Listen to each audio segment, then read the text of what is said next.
Hello friends, स्वागत है आपका अपने YouTube channel medical knowledge point के ऊपर। तो हमने अष्टांग हृदय दिनचर्या अध्याय सूत्रस्थान 2 इसके अंदर मैंने आपको कई सारे पार्ट्स के अंदर इसको बताया है। अब हम लास्ट पार्ट की तरफ चलेंगे, इसके बाद में इसका दी एंड हो जाएगा। फिर हम अगला लेसन ऋतुचर्या अध्याय स्टार्ट करेंगे। तो आप ये लास्ट कोटेशन बचा हुआ है तो इसको आपको ध्यान से समझना है। इसके अंदर भी कई ऐसे पॉइंट हैं, ऐसे कोटेशंस हैं जो कि इम्पोर्टेंट की दृष्टि से देखे जाते हैं। तो आपको इन चीज़ों का अर्थ मैं आपको एक एक करके समझाता हूँ, ए टू जेड तक कंप्लीट इन्फॉर्मेशन। यदि आपको कोई वर्ड को के ऐसे मीनिंग होते हैं जो कि बहुत ही कॉम्प्लिकेटेड होते हैं तो आपको साइड में वो नोट डाउन कर लेने हैं, ताकि आप जब भी इसका रिवाइज करो तो आपके लिए बहुत ही ईजी हो पाए। देखिए, इसमें दिया गया है कि मध्य का सर्वथा निषेध, कि जो मध्य है उसको नहीं लेना चाहिए। तो इसके बारे में इसमें कोटेशन गिवन है कि मध्य विक्रय, विक्रय मतलब बेचना, मध्य एल्कोहलिक जो सब्सटेंस हैं, टॉक्सिक एल्कोहलिक, और भी बेटर तरीके से हम बोल पाए तो टॉक्सिक जो एल्कोहलिक सब्सटेंस हैं उनका विक्रय, उनकी सेलिंग करना, ठीक है। संधान है, उनका संधान का मतलब फॉर्मेशन करना, उनका निर्माण करना, ठीक है।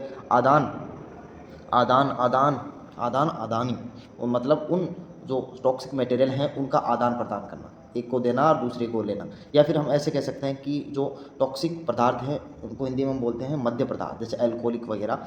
तो इनको वस्तु विनिमय कहने का मतलब, जैसे कि मैंने आपको एल्कोहलिक सब्सटेंस दी है और आप इसके बदले मेरे को कोई वस्तु देते हो, तो ऐसी जो प्रोसेस है उनके ऊपर कॉन्ट्रा इंडिकेशन होना चाहिए, उन पर रोक होनी चाहिए। तो ये आपको नहीं करना है, ठीक है।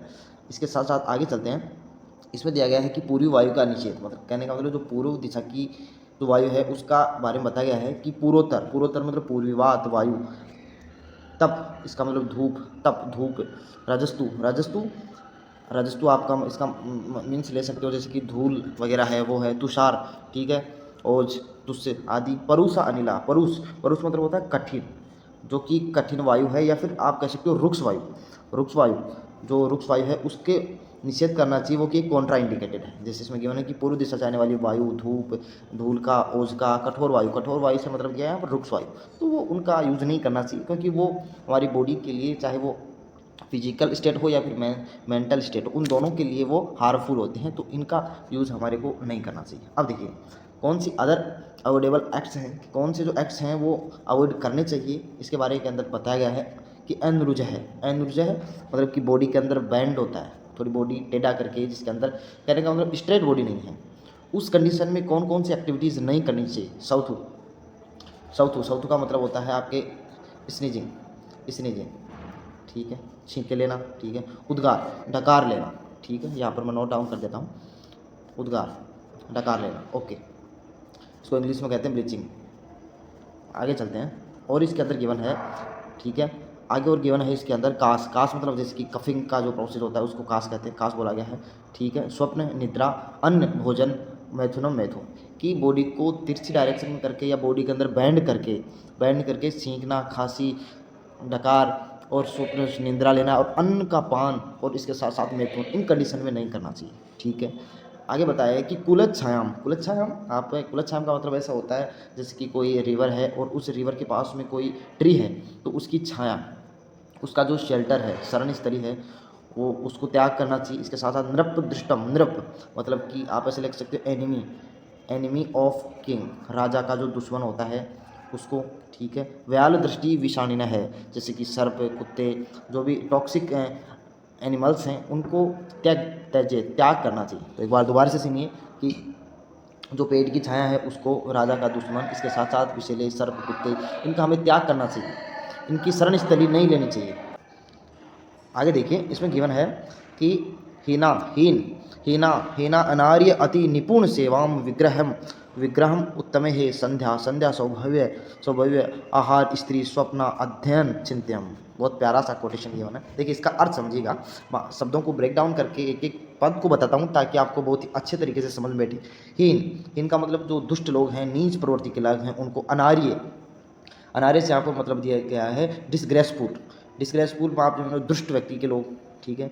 अति निपुण सेवाओं, जो अपने कार्य के अंदर दक्ष हैं, चतुर हैं, होशियार हैं, कहने का मतलब आपसे भी होशियार हैं किसी भी फील्ड में, उससे विग्रह लड़ाई झगड़ा या फिर अत्याचार, उत्तमे है मतलब कि श्रेष्ठ व्यक्तियों से, आप कह सकते हो सज्जनों से, उनसे जो है इस लड़ाई झगड़ा नहीं करना चाहिए। एक बार दोबारा से सुनिए, किन किन से हमारे को लड़ाई झगड़ा नहीं करना चाहिए। इसके अंदर गिवन है कि हीन व्यक्तियों के साथ साथ जो कि दुष्ट प्रवृत्ति के लोग हैं, अपने कार्य के अंदर फील्ड हैं, अपने जो काम है उसके अंदर उसके ज्ञाता हैं, निपुण हैं, दक्ष हैं। इसके साथ साथ उत्तम व्यक्ति, अच्छे लोगों के साथ जो है वो लड़ाई झगड़ा नहीं करना चाहिए। ठीक है, आगे इसमें गिवन है कि संध्या, सायंकाल के समय संध्या, स्वभाव, आहार भोजन,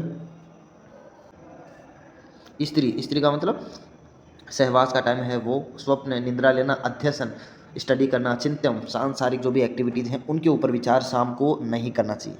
ठीक है, ये इसके अंदर बताया गया है। अब आप आगे इसके अंदर गिवन है कि अदर अवॉइडेबल एक्ट्स, कि कौन से एक्ट्स हैं जो हमें अवॉइड करने चाहिए। तो इसके अंदर सबसे पहले गिवन है कि शत्रु, जो कि एनिमी है उसको, ठीक है। इसके साथ साथ इसमें गिवन है सत्र, सत्र का मीन्स सत्र, यज्ञ जैसे कि सेक्रीफाइशियल सेरेमनी, जो पवित्र स्थान है उन जगहों पर किस किस का भोजन हमें अवॉइड करना चाहिए, कौन सी जगह पर, उसके बारे में कोटेशन बताया गया है कि शत्रु आपका कोई एनिमी है उसमें सत्र का मतलब जैसे कि यज्ञ हो गया, सेक्रीफाइशियल सेरेमनी जो पवित्र जगह है वो। इसके साथ साथ गण मीन्स आप ले सकते हो कि कोई समाज का हो गया या फिर कोई समुदाय, ठीक है, उसको ले सकते हो। आकीर्ण के मतलब कि बिखरा हुआ भोजन, कि मान लीजिए उधर उधर कोई भोजन बिखरा हुआ है तो उस भोजन को सेवन नहीं करना चाहिए। इसके साथ साथ इसमें गिवन है, देखिए आप, गणिका तो गणिका का मतलब होता है बाई प्रोस्टिट्यूट्स, कि जो वेश्या के द्वारा भोजन यदि आपको दिया जाता है तो उसको। इसके साथ साथ दिया गया है पाणी का मतलब कि जो बेचने वाले भोजन बेचने वाले आते हैं, फेरी वाले, तो उसका आश्रम भोजन अवॉइड करना चाहिए। एक बार दोबारा सुनिएगा, मैं आपको बताता हूँ इसके अंदर किस किस कौन सी लोकेशन पर और किस किस के द्वारा यदि भोजन दिया जाता है तो वो हमें अवॉइड करना चाहिए, उसके बारे में बताया गया है। तो एक बार दोबारा सुनिए कि जैसे शत्रु के द्वारा कोई भोजन परोसा है, वो सत्र पवित्र जगह हो गई उस कंडीशन के अंदर से।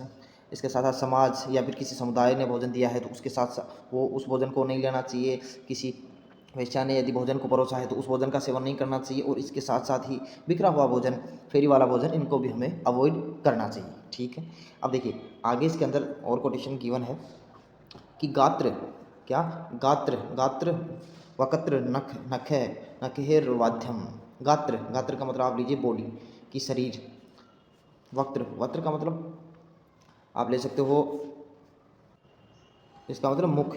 वक्त्र का मतलब मुख, नख है, आप इसका माउथ लिख लेते हैं, नख है, नख मतलब नाखून, जिसको आप नेल्स कह सकते हो। ठीक है, वाध्यम, इनसे वाद्य आवाज़ नहीं करनी चाहिए। तो शरीर से, मुख से और नेल्स के साथ इनको टच से या फिर इनके एक दूसरे के कॉन्टैक्ट में आने से जो साउंड प्रोड्यूस होती है तो वो नहीं करना चाहिए।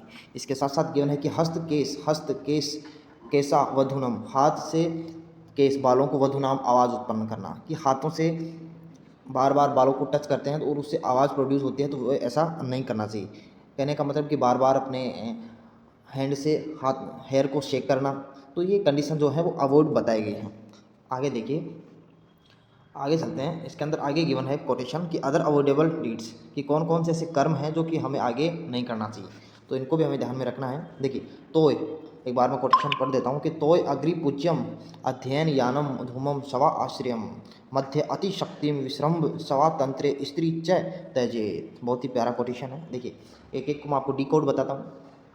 यदि आपको कोई अर्थ समझ में नहीं बैठा हो तो आप मेरे को दोबारा कमेंट बॉक्स में भी इसका अर्थ पूछ सकते हैं। इसके साथ साथ मैं यहाँ पर भी बताने की फुल कोशिश कर रहा हूँ। ठीक है, तो आप इसको नोट डाउन कर लीजिए, क्योंकि आप जैसे इसका रिवीजन करेंगे तो आपको और भी बेटर तरीके से समझने को मिलेगा। अब देखिए तोय का मतलब वाटर, अग्नि होगी। इसके साथ साथ पूज्यम पूजनीय जगह है। मध्यम, इनके बीच में यान वाहन को नहीं ले जाना चाहिए। कि मान लीजिए कि कोई ऐसा एरिया है कि जहाँ पर पानी भरा हुआ है, अग्नि है, और इसके साथ साथ कहीं यज्ञ चल रहा है जिसके अंदर पूजनीय व्यक्ति बैठे हुए हैं, तो उनके बीच में हमारे व्हीकल्स को नहीं निकालना चाहिए। धूमम सर्वा आश्रयम, धुआं जिसको हम फ्यूम्स कहते हैं। सवाश्रयम, जहाँ पर चिताएँ होती हैं, चिताएँ जलाई जाती हैं, तो उसको बोलते हैं सर्वाश्रयम। ठीक है, तो जहाँ पर चिताएँ जलाई जाती हैं तो उस स्थान पर उसकी चिता की धुआं से हमारे को बचना चाहिए, उससे एस्केप होना चाहिए, वो बताया गया है। जैसा कि बताया गया है कि keep away from the fumes of the dead body. ठीक है, आगे देखिए, आगे इसके अंदर गिवन है कि विश्रम्भ सवा तंत्रे, इसका मीन्स इसमें बताया गया है विश्रम स्वातंत्र्य मतलब बिलीव्स एंड इंडिपेंडेंसी, विश्वास और स्वतंत्रता स्त्रीषु च त्यजेत, स्त्री को नहीं देनी चाहिए। कहने का मतलब नहीं तो स्त्री पर ज़्यादा विश्वास करना चाहिए और ना ही उसको ज़्यादा स्वतंत्रता देनी चाहिए, जिसको यहाँ पर बताया गया है बिलीव एंड इंडिपेंडेंसी। तो आपको ये नहीं करना। आगे कोटेशन में चलते हैं, तो ये आपको इसका अर्थ पता होना चाहिए, ठीक है।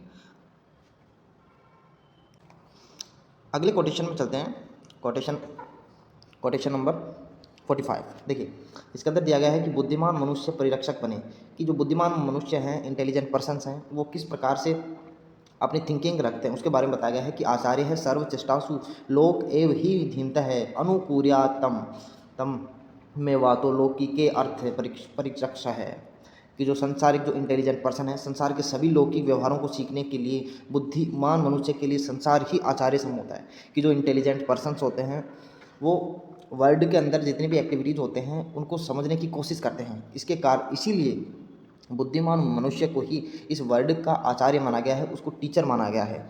संसार का जो आचार्य है, अध्यापक है, उसको बुद्धिमान व्यक्तियों को ही माना गया है, ठीक है। इसमें आप आगे देख सकते हो कि लौकिक अर्थों में लोक ही मनुष्य का कर्म है, तो ये आपको ध्यान में रखना हल्का सा, हालांकि इतना इंपॉर्टेंट कोटेशन नहीं है। अब देखिए ये कोटेशन है, ये आपको याद करना है, ये इंपॉर्टेंट है, मैं इसको स्टार मार्क कर देता हूँ, आपको याद ही करना है। दोबारा से सुनिए कि आदर संतानता त्याग है काय वाक चेतसाम दम है। तो अर्थ देखिए कि आदर संतानता लोगों के कल्याण के लिए, compensation toward all living beings, ठीक है। त्याग है समर्पण की भावना, जैसे कि attitude for sacrificing for other, कि दूसरों के लिए सेक्रीफाइसिंग की भावना होनी चाहिए। आगे देखिए कि काय वाक चेतसाम दम है, काय शरीर, वाक वर्ड, चेतसा या फिर माइंड, दम है, इन चीज़ों पर दम है मतलब कंट्रोलिंग पावर होनी चाहिए, कंट्रोल। कि आप ऐसा समझिए कि शरीर का ऊपर, इसका मतलब कि इंद्रियों के ऊपर, वाक वर्ड के ऊपर, इसके साथ साथ चेतना माइंड, इनके ऊपर कंट्रोलिंग होना चाहिए। क्योंकि कंट्रोलिंग होने से हमारे जो मन है वो अलग अलग डायरेक्शन के अंदर मूव नहीं करता, वो एक ही डायरेक्शन के अंदर रहेगा, जिसके कारण हम एक ही काम को बहुत ही एफिशिएंसी तरीके से कर पाएंगे। आगे देखिए स्वार्थ बुद्धि ही परार्थेषु पर्याप्तम इति सद्व्रतम। स्वार्थ बुद्धि मतलब निस्वार्थ रूप से अपना काम, निस्वार्थ रूप से, परार्थेषु दूसरों के काम में, पर्याप्तमिति इस प्रकार, संपूर्ण, सद्व्रतम सदाचार है, आचरण है। कि अपने दूसरों के हित के लिए जो काम करे, परार्थेषु दूसरों के हित के लिए जो काम करे, स्वार्थ बुद्धि, उसमें अपनापन ढूंढना ही संपूर्ण सद्व्रत कहलाता है। एक बार दोबारा सुनिए, मैं आपको इसका अर्थ दोबारा बताता हूँ। देखिए जैसा कि यहाँ पर नीचे भी गिवन है कि सभी प्राणियों पर दयालुता रखे, दान देवे और सभी प्राणियों पर मन का नियंत्रण होना चाहिए, कंट्रोलिंग ऑफ माइंड, ठीक है। इसके साथ साथ इसमें गिवन है कि दूसरों के लिए किए गए कार्य में ही अपना लाभ देखना, दूसरों के लिए हमने जो काम किया उसी में ही अपना बेनिफिट देख लेना, तद्रूप आचरण करना कहलाता है, या फिर ये सदाचार कहलाता है। कि दूसरों की खुशी में ही अपनी खुशी ढूंढना, ये होता है सदाचार। तो इंपॉर्टेंट कोटेशन है, आपको याद करना है, डेफिनेशन ऑफ सदाचार, डेफिनेशन ऑफ सद्व्रत, आपको ये आना चाहिए। आगे देखिए इसके अंदर आगे दिया है कि analytic person remain always happen, कि खुद के ऊपर जो इसमें कोटेशन में क्या बताया है कि एनालिटिक पर्सन मतलब कि जो विश्लेषण करता है, थिंकिंग करता है खुद के ऊपर, वो पर्सन ग्रोथ डेफिनेटली करता है। तो उसके अंदर क्या बताया है देखिए कि नक्तम आदिनानि ये यान्ति कथम भूतस्य संप्रति दुख भाग न भवत्येव नित्यम सन्निहित स्मृति। आप लिख लीजिए कि नक्त दिनानि मतलब रात दिन में मेरे, या कथम भूतस्य किस प्रकार व्यतीत, और संप्रति यान्ति व्यतीत हो रहे हैं। आप लिख सकते हो कि कथम भूतस्य किस प्रकार, इसका अर्थ लिख लीजिए संप्रति यान्ति व्यतीत होते हैं या गुजरते हैं। कि जो एनालिटिक पर्सन है वो ऐसे थिंकिंग करता है कि मेरे रात और दिन किस प्रकार से गुजर रहे हैं, दुख भाग न भवत्ते, उसको दुख कभी नहीं होता, नित्यम सन्निहित स्मृति।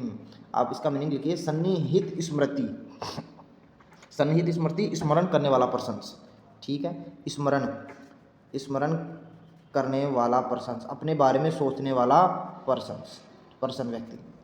कि क्या गिवन बताया गया है, इसमें बताया गया है कि जो खुद के बारे में एनालिसिस करता है, खुद के बारे में थिंकिंग रखता है, खुद के बारे में सोचता है, जैसे कि मेरे रात दिन कैसे गुजर रहे हैं, ठीक है, और मैं किस पोजीशन पर ग्रोथ कर रहा हूँ, अच्छी पोजीशन पर ग्रोथ कर रहा हूँ या फिर बैड पोजीशन पर ग्रोथ कर रहा हूँ। तो ये खुद के बारे में जो एनालिसिस करता है वो लाइफ में कभी भी दुखी नहीं होता है, उसके बारे में हमारे आचार्यों ने बताया है। आगे देखिए, आगे इसमें अब ये लास्ट कोटेशन बच रहा है, तो आप इसको भी देख लीजिएगा। इसके बाद हम समरी देखेंगे कि इत्याचरः समासेन यन् प्राप्नोति समाचारेण आयुः आरोग्यम ईश्वर्यम ऐश्वर्यम यशो लोकांश शाश्वतान। बहुत लास्ट में बहुत ही इसका संक्षिप्त जो विवरण है वो बताया गया है कि इस प्रकार संक्षिप्त में आचरण व्यवहार कह दिया गया है कि इस प्रकार अपने जीवन में आचरण करता हुआ पुरुष दीर्घायु, जो जितने भी हमने दिनचर्या अध्याय में जितनी भी एक्टिविटीज़ पढ़ी, यदि उन सभी को कोई पर्सन रेगुलर फॉलो करता है तो उसकी आयु लॉन्ग लाइफ होगी, आरोग्यम नो डिजीज, ऐश्वर्यम सुख और स्वर्ग आदि सनातक लोगों को प्राप्ति करता है। तो ये कोटेशन हमारा पूरा लेसन ख़त्म हो गया। मैंने बहुत ही ईजी और वे के अंदर आपको समझाने की कोशिश की है, एक एक शब्दों को जहाँ तक हो सके मैंने इसको ब्रेक डाउन किया है। आशा करता हूँ कि आपको बहुत ही अच्छे से समझ में आया होगा। ठीक है, मिलते हैं नेक्स्ट वीडियो में नई अपडेट के साथ। तब तक के लिए जय हिंद। यदि आपको हमारी वीडियो पसंद आ रही है तो चैनल को ज़रूर से ज़रूर लाइक शेयर और सब्सक्राइब जरूर करें, और बेल आइकन को तो दबाना बिल्कुल भी ना भूलें, क्योंकि ऐसे ही वीडियो हम रोज़ आपके लिए लाते रहते हैं। Good bye.